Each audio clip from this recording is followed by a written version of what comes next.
नमस्कार, मैं हूं आपके साथ अभिषेक पुंडे। पिछले 1.5 महीने से जेल में बंद दिल्ली के मुख्यमंत्री अरविंद केजरीवाल पर लगातार मुसीबतों के पहाड़ टूट रहे हैं। नेता साथ छोड़ रहे हैं, गठबंधन पर सवाल उठ रहे हैं, कोर्ट जमानत देने के लिए तैयार नहीं। ऐसे में जेल में बंद केजरीवाल खून के आंसू रोने पर मजबूर हैं। यही कारण है कि केजरीवाल बची कुची साख बचाने के लिए अपनी कुर्सी से चिपके हुए हैं, क्योंकि उन्हें पता है अगर एक बार कुर्सी छोड़ दी तो फिर वापस कुर्सी पाना बहुत मुश्किल हो जाएगा। पार्टी बंट जाएगी और केजरीवाल खाली हाथ रह जाएंगे। वैसे जेल में बैठकर सरकार चलाने की बात करने वाले केजरीवाल को उस वक्त बड़ा झटका लगा था जब उनके मंत्री राजकुमार आनंद ने पार्टी से इस्तीफा दे दिया था। राजकुमार ने केजरीवाल पर कई गंभीर आरोप लगाए थे और अब राजकुमार ने केजरीवाल को बड़ा झटका देते हुए मायावती के हाथी को अपनी अगली सवारी के तौर पर चुन लिया है। राजकुमार आनंद ने सवारी ही नहीं बल्कि केजरीवाल के खिलाफ ताल भी ठोक दी है।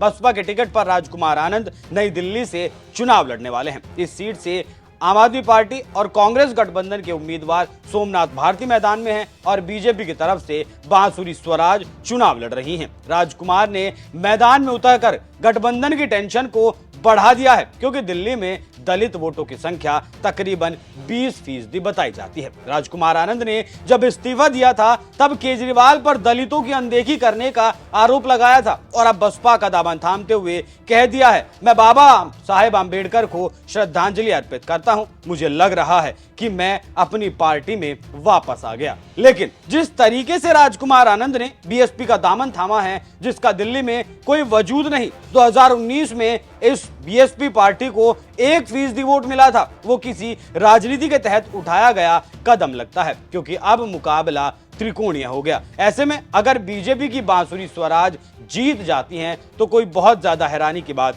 नहीं होनी चाहिए। तो चलिए अब आपको थोड़ा सा दिल्ली का गणित भी समझा देते हैं कि दिल्ली में बसपा की क्या स्थिति है। दिल्ली में करीब 20% दलित वोटर्स हैं। बसपा दिल्ली की 70 विधानसभा सीटों पर चुनाव लड़ती है। 2008 में उसके 2 विधायक जीते थे। 2013 में पार्टी को झटका लगा और एक भी विधायक नहीं जीता। बसपा ने साल 2009, 2014 और 2019 में दिल्ली में लोकसभा चुनाव भी लड़ा। 2009 के लोकसभा चुनाव में पार्टी को 9% वोट मिला। 2014 में यह घटकर 6% रह गया और 2019 में यह सिर्फ 1% पर आ गया।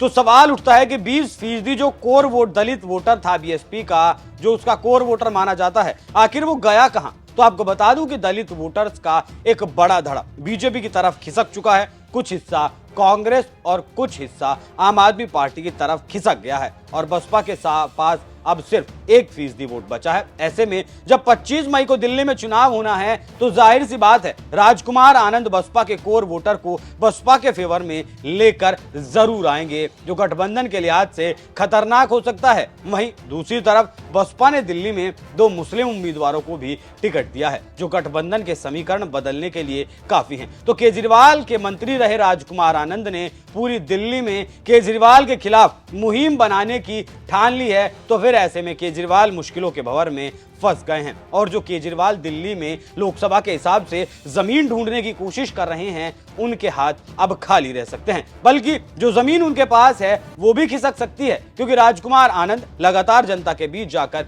केजरीवाल को दलित विरोधी बता रहे हैं, केजरीवाल के राज खोल रहे हैं, भ्रष्टाचारी बता रहे हैं और कह रहे हैं जिन भ्रष्टाचारियों के खिलाफ दिल्ली के रामलीला मैदान में वो धरने पर बैठे थे, जिन भ्रष्टाचारियों के खिलाफ वो लड़े थे और लड़कर सत्ता पर काबिज हुए थे, आज उन्हीं भ्रष्टाचारियों के साथ कांग्रेस पार्टी के साथ उन्होंने अलायंस कर लिया है और अब गठबंधन करके चुनाव भी लड़ रहे हैं। और जब एक मंत्री ही अपने मुख्यमंत्री की पोल खोलने पर उतर जाए तो फिर उससे बुरा क्या ही हो सकता है। लोग अब केजरीवाल को आरोपी मानने लगे हैं, क्योंकि हाईकोर्ट ने अरविंद केजरीवाल को कहा है कि सबूत देखने के बाद आप आरोपी लगते हैं। हाईकोर्ट की तरफ से झटका लगने के बाद सुप्रीम कोर्ट से भी केजरीवाल को लगातार झटके लग रहे हैं। और दूसरी तरफ जिस वक्त आम आदमी पार्टी को बनाया गया था, उस वक्त जो लोग साथ थे, संस्थापक जो सदस्य थे, वो भी अब केजरीवाल का साथ छोड़ने लगे हैं। ऐसे में केजरीवाल का राजनीतिक भविष्य